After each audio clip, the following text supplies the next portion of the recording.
Hi, I'm Dan from Ozgel. Hi, I'm Dan from Ozgel. Hi, I'm Dan from Ozgel. Take two. Hi, I'm Dan from Ozgel. I'm Kamikaze. I'm Niall, captain of the Slop Raiders. And today I'm chatting to a couple of the pioneers of gel ball in our industry. And we're going to talk about the growth of Speedsoft in Australia.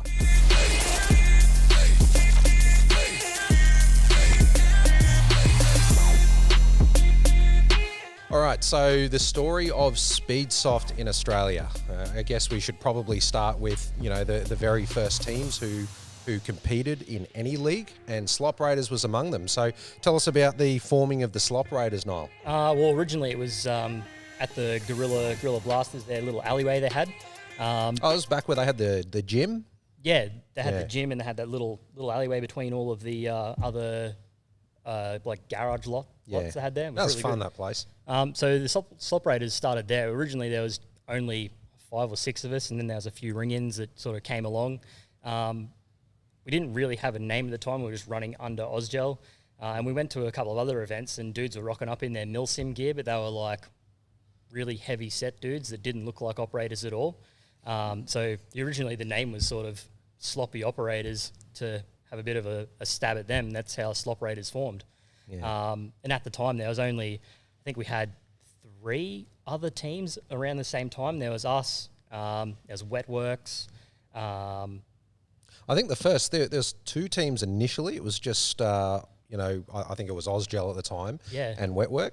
Shadow Company as well. They were one of the other original ones. Yeah. So, funnily enough, Wetwork actually formed out of those sloppy operator guys. So, Reapers and Meme Team 6, the first 2 teams, that kind of the casual teams. Meme Team 6 used to kick around Nuketown all the time, and you'd see them like stacking up on a corner and doing all the Navy SEAL stuff, and we were just like, what if we just put like a ragtag bunch of riffraff together and just dominate those dudes with a bunch of noobs? And that's pretty much the whole reason that we formed, and then it just went from there. Yeah, nice. Cool. And so those first few competitions, I think there was a competition day that was held at Gorilla Blasters back in the alleyway, and we'll put some footage up of that. So for those of you who can see the footage, you'll see it up on the screen now. This is what the original speedball sort of look was in Australia. It was run and hit the centre mark and the get out, ground, get out as quick as you could without getting hit. Loads of effort by Morgan. So hello, Morgan and Jules. Yep. They were essentially the first field to host competitive speedball. Yeah. Well, they actually ran the very first league or tournament, I guess. Yep. It was over a few months. And let's go over that one again. So there was, so there's the alleyway, and then it moved over to a new field just up the road from memory. Yeah, it was one of the complexes right beside. There's a veterans motorcycle club there. It was beside that, and they had a bus on the side. And here's some footage of that, by the way. Yeah, they moved in there, and that's where they held the very first actual speedball style tournament, which was really good. It was really competitive, really fast. In fact, I think it was so competitive, if I remember right, one of the Slop Raiders, Damien Burnside, I remember the amount of effort people were putting in, because it was insanely hot. One of the Slop Raiders actually ended up being transported to hospital with heat exhaustion. He had heat exhaustion. Yeah. We had a couple of injuries in that event, actually. One of our guys, Ben, his nickname became Tissues because he got knocked out. By Zach. That's right, Zach. So Zach was one of the founding members of the Slop Raiders. And hey, Zach, if you're watching. And I think Zach was running back to the spawn point. Back to the spawn, and Ben was coming out, and he just got drifted, and that's how he became known as Tissues, because he ended up with a blood nose. Oh, poor fella. Yeah, because he was knocked out as well, wasn't he? Yeah, he was. He was out cold for a couple of seconds. We had to pick him up off the ground. He didn't know where he was. Jeez. And butterflies. Yeah, good times. And I still remember, I think it was Shadow Company back then. They also had a few guys from Tack Edge rock up to one of those competitions. So we saw like Joe Zarillo, Matt the Tech, and Gilly was out there as well. And there was a lot of people putting in a lot of work from all over to compete in that competition. And it was because it was one of the first. It was a pretty big deal, and everyone wanted to get their finger in the pie, essentially. Yeah. No, it was very, very cool. And and look, and that year I seem to remember, with Ozgel. I remember coming across SYG and a few of the Speed QB videos earlier 2018, And then I just started sharing these on Ozgel non-stop. It was, every day I'd find a new video, share it on Ozgel, and really try and push that style of gameplay. And, I was probably wearing boots that were a lot bigger than my feet at the time. But I remember sending an email across to SpeedQB wanting to become a dealer, from my garage, because that would have looked so attractive to them. But yeah, obviously that was ignored. But, moving along though, Guerrilla Blasters, they moved into their third field, which is where they still are at the moment, I believe. Yeah, looks like the field's exploded, looks really big, It is, I haven't run it yet, just from looking, because I look at a lot of their footage. Yeah. And that field compared to what originally it was is massive, because we did a couple of filming days out there when they first started building that. I think it's doubled in size. It's massive. Yeah. No, that was it was really good. I love those days. That's back when I was playing on the Slop Raiders. Yeah. I used to play with the guys, and that was really good. But and look, I remember that's where everything sort of kicked off when we're talking about SpeedQB and the Speedsoft style of gameplay. I used to take a lot of footage on my phone, it was super cringe. It was definitely a garage job, but I'll get my little gimbal out, take slow motion footage for absolutely everything. Remember how much I love slow-mo? There was a lot of slow-mo footage. Yeah, but got this clip of, I did this pan across a bunch of dye goggles, because the Slop Raiders were the very first team in the country, the very first gel ball team in the country, to adopt the paintball goggle look and really start pushing Speedsoft. And on this table, you could see, a whole bunch of goggles laid out there that all the slops had all gone out and bought from paintball shops. We were all rocking i3s and i4s back then. Yeah, it was all the old school sort of dye stuff. There was a couple of Virtue Vios and other brands in there, but it was definitely the first proper Speedsoft look. And I think Mark Eaton, the guy that runs Speedsoft Australia out there, he had seen that particular clip, and he was discreetly in the background working on bringing SpeedQB to Australia. And I remember he reached out to myself and the Slop Raiders and said, hey, I'm doing this. You guys would be a great fit, because I don't think there's any other teams that are doing what you're doing. So, it's the perfect match. And we were trying really hard to push the Speedsoft, Speedy Boy sort of image of playing. Yeah. Definitely something we were pushing for. And it worked. I mean, when you think about what the industry was like back at the start, it was very niche, very exclusive. Cam, you'd remember from the old days of Donnybrook and Nuketown, where the style of player, it was very much milsim heavy. Yeah, it really was. It really was. And look, I'll admit, at first, so I played with Work at that first tournament that they held in that 6x3 at Guerrilla. Yeah.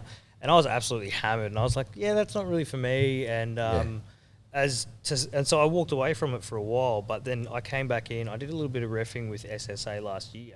Yeah. And from what I could see, the progress of what I saw at Guerrilla to the setup that SSA had, just the legitimacy of our sport in general, just skyrocketed. And I was just like, this is the stuff that we need to be putting out there to everyone, because you get the Karens that are like, oh my God, they're teaching children to be killers, and look, I can see on a surface value why people think that, but you get hit once, you put your hand up. Yeah. You're not trained to keep going until you can't go anymore, It's a bit different. So it's more of a friendly aspect, and I think it's a lot more of a publicly friendly face. Yeah.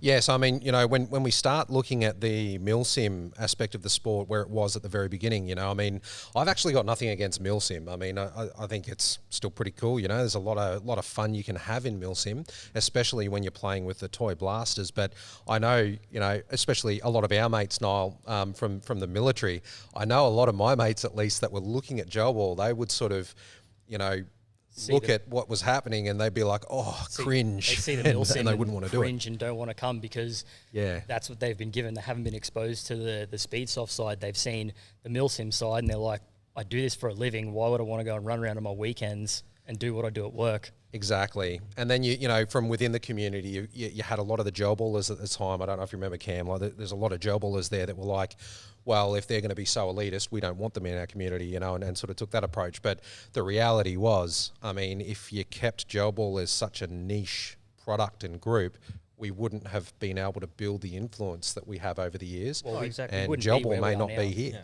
You know, Exactly. I mean, Yeah. so that's, you know, from my perspective, a lot of the push for Speedsoft and that style of gameplay was to make it more accessible to someone walking in off the street. You know, you can rock up to a game wearing tracksuit pants and a t-shirt and, you know, a $30 pistol like a CS009 or something like that. There was no requirement to wear cams or anything like that. So, I mean, it's also more accessible for the Speedsoft style, the Speed QB style, because you don't have to drive for 3.5 hours to get to Donnybrook where you're going to go and kick around in the bush. You can come somewhere like here and run around on a small field indoors that's in a relatively local area. And they're starting to pop up everywhere. And, you know, it's one of the bonuses with having an indoor facility is that you don't necessarily have to worry about the rain. And with electric gel blasters, Or the tends to be wind. an issue. Or the yes, wind. the wind. You know, the wind has a yeah. dramatic effect. That's my So, favourite. yeah. There you go. So, so we did we're speaking, sorry, we got sidetracked there a little bit. We're talking about the goggles, that little clip. Mark Eaton from SSA, he saw the clip, reached out and said, yep, let's do something. Anyway, one thing led to another, and, you know, he was talking about a pitch video because he was speaking to SpeedQB but didn't necessarily have their full attention. SpeedQB were looking at Australia but still sort of like going, yeah, it's kind of cool, but we're not really sure. So I know Mark had turned around and said, well, let me show you a video, you know, and we'll put something together. So we did that. The Slop Raiders. Yep, we got invited to go and do the video, and Mark sort of said, you need a team to play against because you can't really play against yourselves. Pick another team to show up. And there was only really, for me as one of the captains back then, there was only really one team that I could think of that I wanted to be in that video with us. And that's where we reached out to Carnage because they were really the only other team that we had a really good rapport with that sort of played that same style and were just a really good bunch of dudes. So we reached out to Carnage and they came along for the day as well. And got along with them really well, I remember, and you know, still do to this day. They're a great group of people. And the great thing about Carnage Company is they've got people on their team that work for almost every retailer. You know, they've got representation all over the place. Yeah, they do. Yeah, that's what I love, the lack of bias in their team. Like, that is just, to me, that's just fantastic. Because I have noticed some teams develop rivalries based on who their sponsors are. Yes. And I just kind of cringe a little bit. Bloody Slop Raiders. Yeah, Jack. But and you know, and that's across a wide range of competitions as well. It's across a wide range of sports, you know. But the fact that you can build a team out of guys who are completely unbiased because they have mates in every other team, and half of them work for retailers, half of them are sponsored by somebody else, and it's a really nice mix because it really takes that bias accusation out of it. So. Absolutely, really easy team to get along with, so that's pretty cool. But and that pitch video, we've got some playing at the moment for you guys at home, and you know, that pitch video, it was great. Guys had a lot of time. I think Josh Abraham, who was on the team at the time, he tried to do like a pole vault over one of the barriers, and his hand went through the barrier. But it was a very very fun day. But look, you know, because we're talking about the progression of Speedsoft in Australia, those who have been in the industry and playing the sport for a while, you know, there was that hugely controversial event that took place. I think it was circa 2019, wasn't it? Yeah, I think it was 2019. Early 2019. But we won't touch base too much on the negative stuff. You know, we do want to look forward, but Speedsoft Australia. So Slop Raiders competed in the very first one. I think I competed as a player in that first one, and we got the first videos out. Talk me through your initial thoughts of that competition and how it grew from there. Well, to be honest, we played one round. The first round, it was amazing. Just having that style of play being on like a polished basketball arena floor. That was amazing because it was grippy, yet you could slide. It was the very first time we'd done indoors Speed QB style. The barriers, the whole flag grab, run to the end. It was literally the first time that we'd done it, and it was amazing. We hadn't done anything like it before, because even though the way that they ran Gorilla Blasters ones, it was still get to the center and get back to your own line, not go through. But that very first event was amazing. We had 16 or 17 teams rock up. Some of them you'd never even seen before, but a brand new team walking in the door, full jerseys, sponsors and everything. And you're like, who are these people? And then they rock up and kick everyone's asses. You're like, all right, fair enough. And it was good to see people following suit, because I remember when I first officially announced that, Ausgel was the sponsor for the Slop Raiders, at the time, no other team had, an actual formal sponsor. I think a lot of teams had people involved, but we were the first team with an actual sponsor, Yeah. which sort of had a major flow-on effect, because as soon as everyone sort of saw us running around with Ausgel on our shirts, the old jerseys, not these ones, everyone sort of looked and went, why don't we have that? And then the flow-on effect from that was very, very fast, and teams looked at bigger companies and tried to grab them as soon as they could, which now that you look at it, there's not a lot of major companies out there that don't sponsor a team. That's most right. Most of them are sponsored now, or sponsor a team.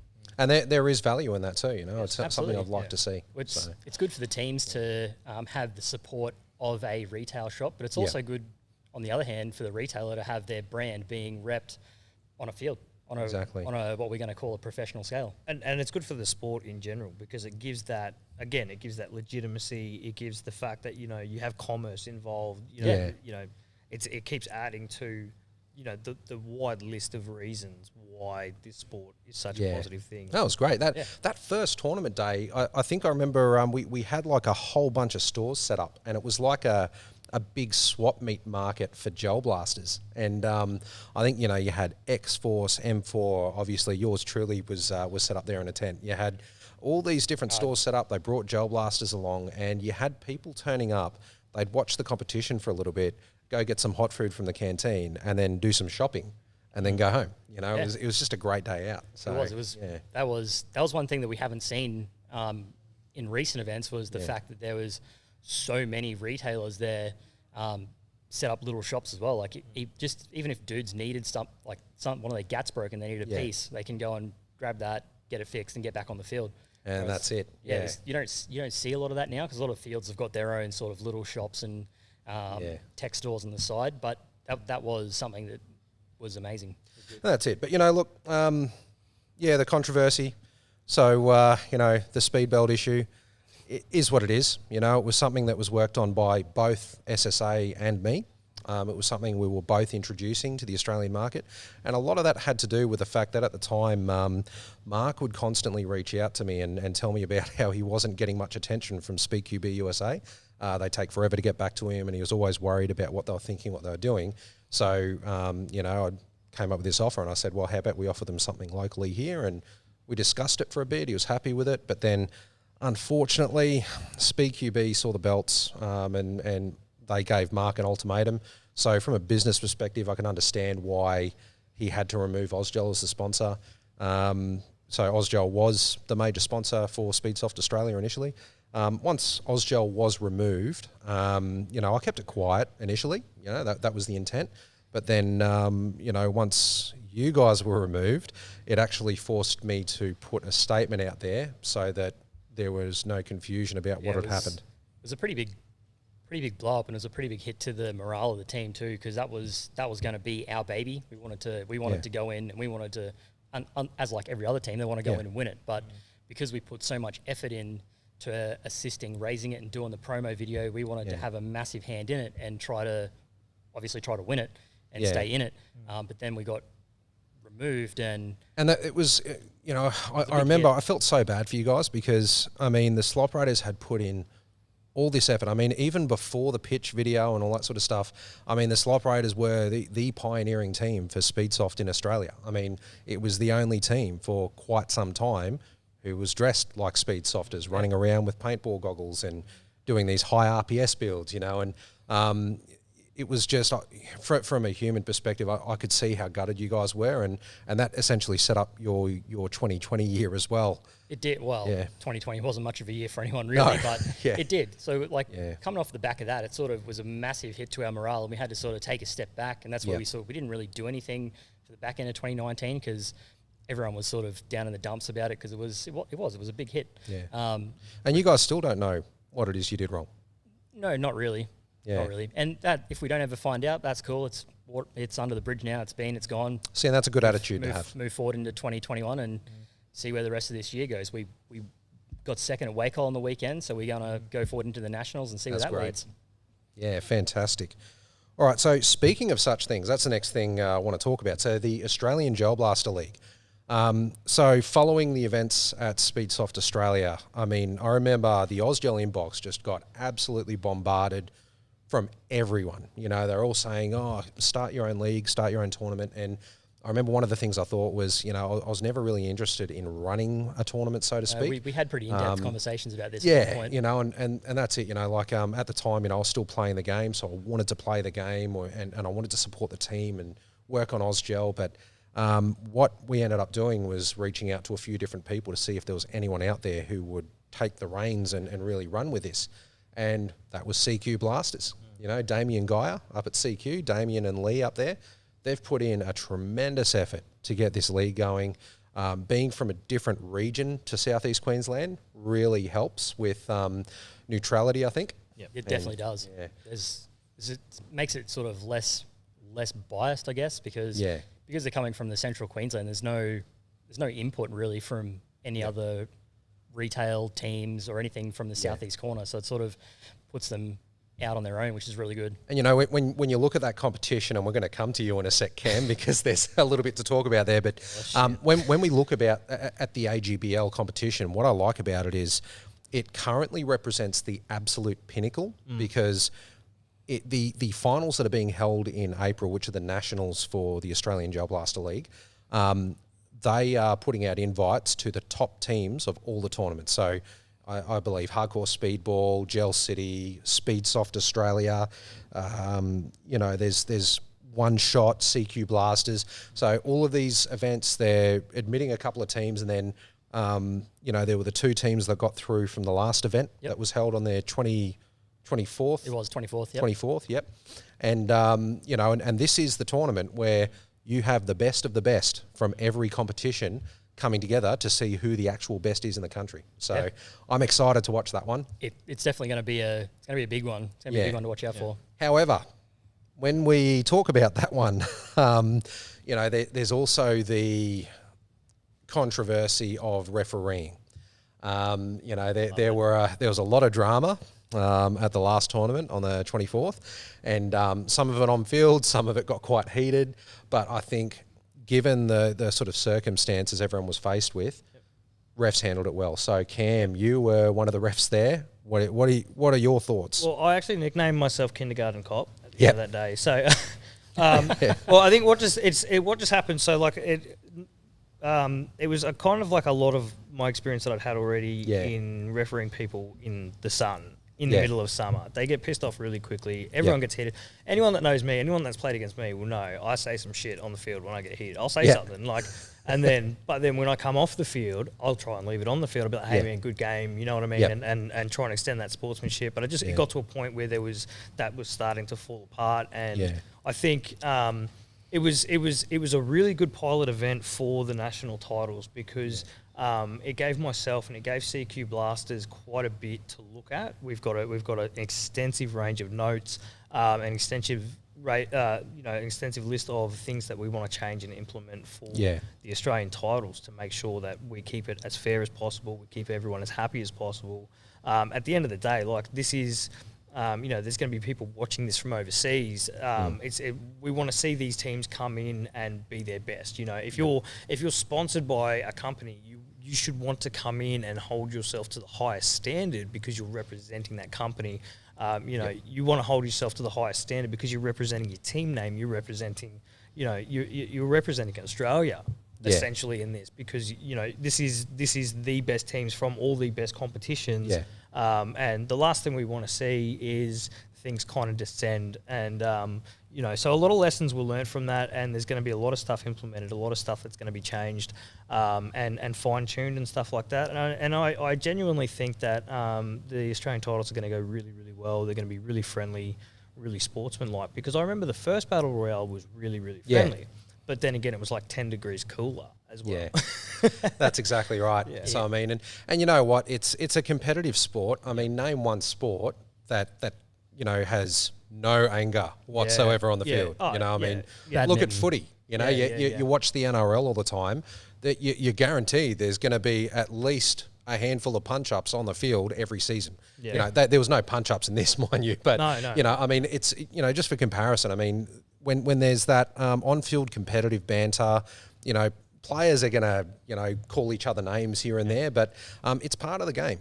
You know, as long as you can leave it on the field, then that's the important thing. Yeah, you have to leave it on the field. If you don't leave it on the field and you let it sit there and you're sitting with your team and you're stewing about it, you come on to the next game. Doesn't matter who you're playing. Yeah, and like I'm not even going to. I'm not going to mention this specific tournament or circumstances. Yeah. But I've refed so many games and people have been like, "I hit that dude over there."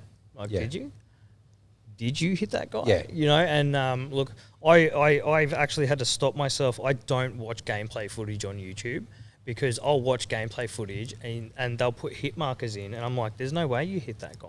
Yeah. And I know that because I've stood on that other angle so many times. Like, I've actually had people, well-known players who've been around for a while, and one incident in particular happened a while ago and he's yelling across the field, "Oi, mate, are you going to call your hit?" And I was actually watching his gel balls fall short of his target by about 2 meters. And, you know, that's nothing sort of against those players. It's a perception thing. I mean, you're looking at something that's less than a centimetre wide. You think about that. That's the size of a fly. Yeah. 20, 30 metres away, you don't know if that fly landed on his shirt or not. And, you know, the idea there is for us to step up the game with the referees. We want to have more referees on the field so that we can prevent any of those. And you know what? Things. I think that's the sort of you bang on, because I think that's the sort of toxicity that needs to be avoided. I mean, even after that last weekend, I've seen videos pop up on social media where people are allegedly, you know, they're showing a video. There's one I've seen where someone's leading. There's some guy running down the flank of the field. They're leading that guy and shooting, but and just sort of going, "Yep, this is evidence," but it's not, because I'm not gonna lie. I watched that video and I just went, no.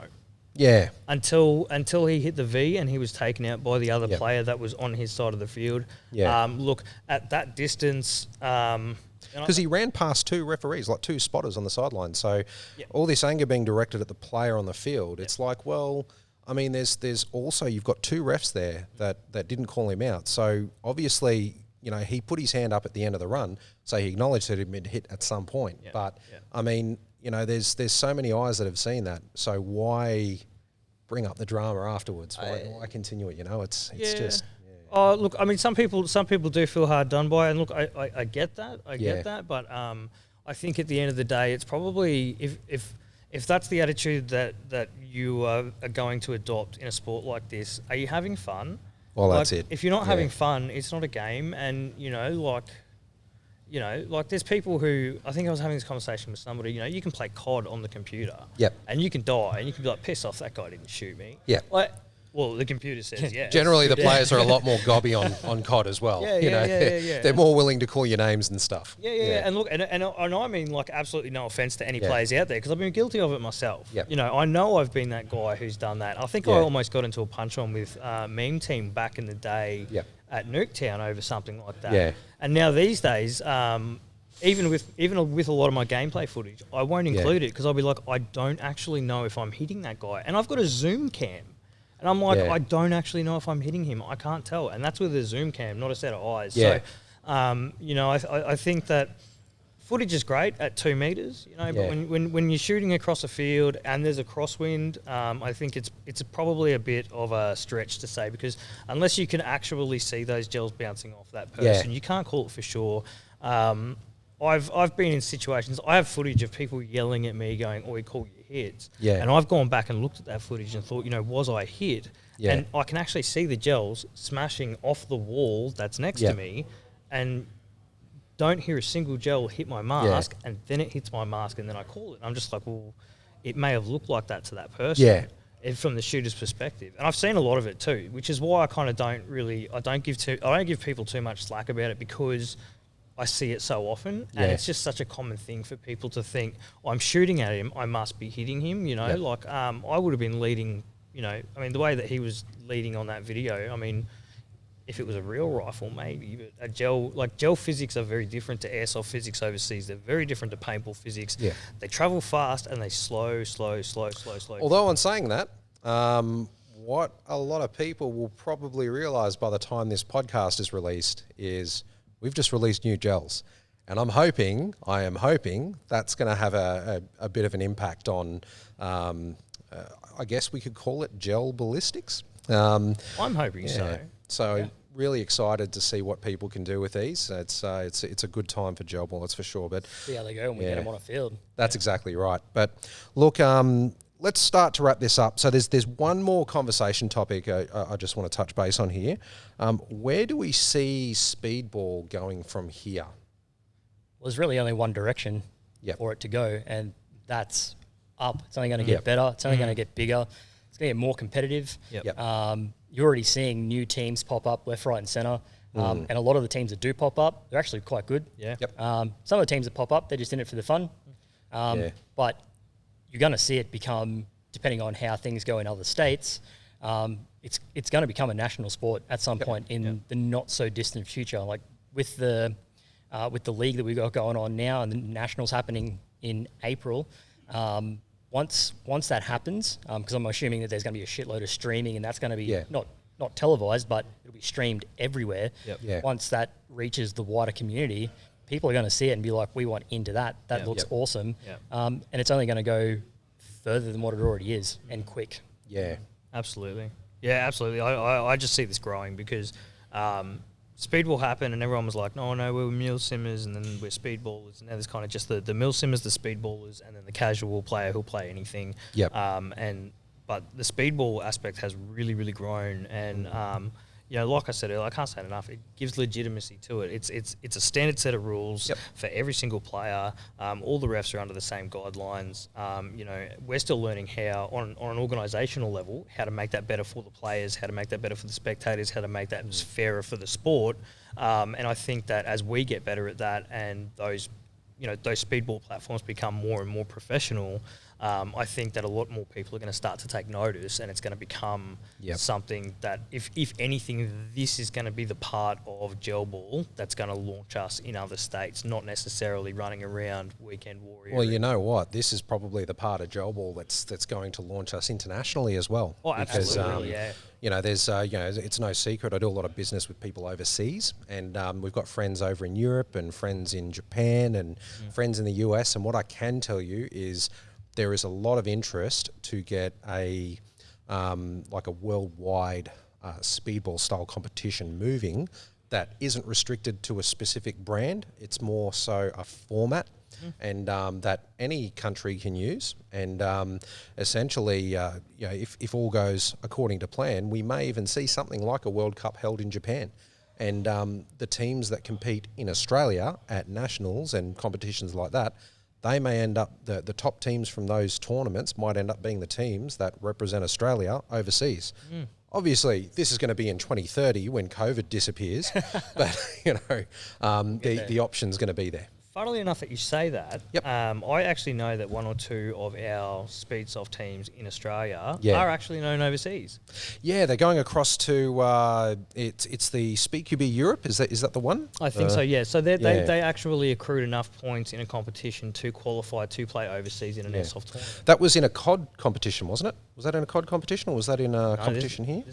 No, that was here. It was they accrued points here in a. I won't mention the tournament or the brand behind it, but they actually accrued enough points in that to be recognised overseas and to be welcomed over into a tournament in Europe somewhere, I think it was.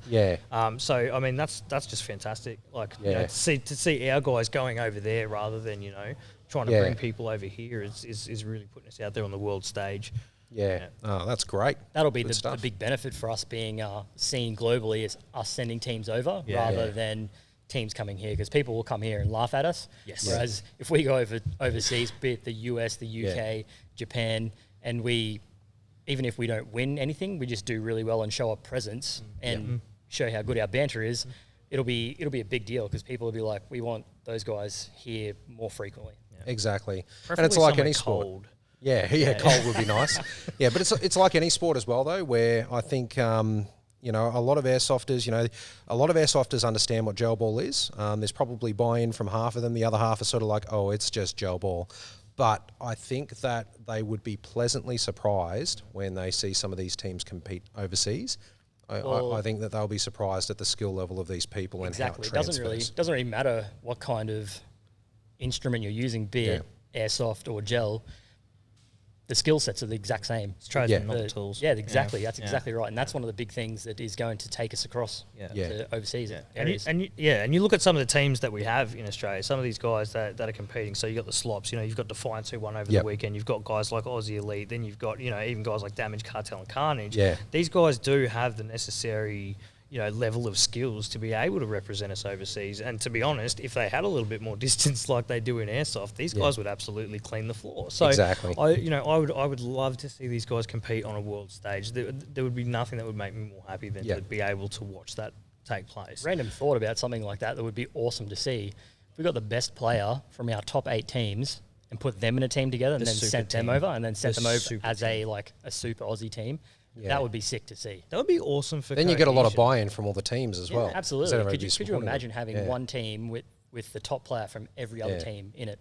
There you go, AGBL. Let's do it. Can you imagine the community cohesion that would take place if we had one player from all of the top 8 teams? See, I like this. This is a brainstorming session. So we're coming up with new ideas. So you event organisers out there, listen to this. This is our sport, man. Let's own it. You know what I mean? Like let's take hold of it and let's make it what it is. Don't wait for someone else to do it. Get in there and make it your own. You know what I mean? And that's the only way to get it done. Absolutely. Now, guys, we might wrap it up there. So thank you very much for coming in. I appreciate your time. This was a lengthy podcast, but a lot of info in there that I think people will find interesting. Cam, tell us where we can find you. Oh, everywhere. I'm starting to vandalise stores at the moment with some QR codes that are popping up. You can find me on YouTube at Kamikaze TV. It's spelt really weird, so I'll let these guys put it up. I'll flick you through the QR code too. Be on the screen here. Scan the QR code on your screen. Hopefully you're not watching on your phone. And you can also find me on Facebook, Instagram, and a couple of other platforms as well. And how about yourself, Niall? You can find the Slop Raiders on Facebook and Instagram as just at Slop Raiders on both. Excellent. All right. And guys, as always, I'm Dan from Ozgel. You can find Ozgel at www.ozgel.com.au, as Ozgel on most social media platforms, and also on Instagram as Ozgel Ammo. Thanks for watching. Cheers.